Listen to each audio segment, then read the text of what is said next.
47 OFW mula Lebanon ang ligtas na nakauwi sa bansa kahapon.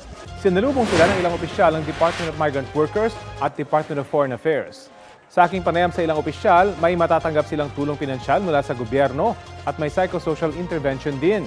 Sa kabuuan, mahigit 525 na ang mga Pilipinong nakabalik mula sa Lebanon, kasama ang 30 dependents.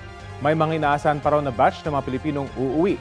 Sa ngayon, nananatili pa ring voluntary ang evacuation dahil hindi pa itinataas ng DFA sa Alert Level 4 ang Level 3 status ng Lebanon.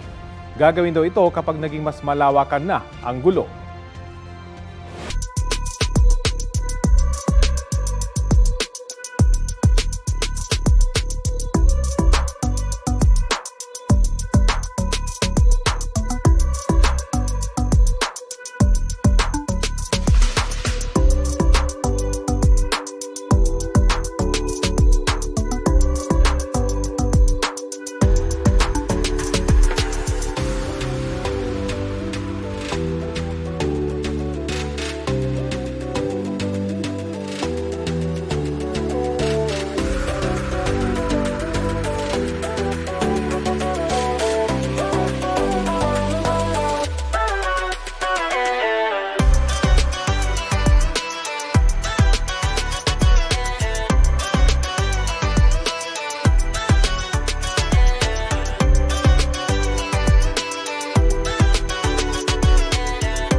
Kapuso, alamin ang maiinit na balita. Bisitahin at mag-subscribe sa GMA Integrated News sa YouTube.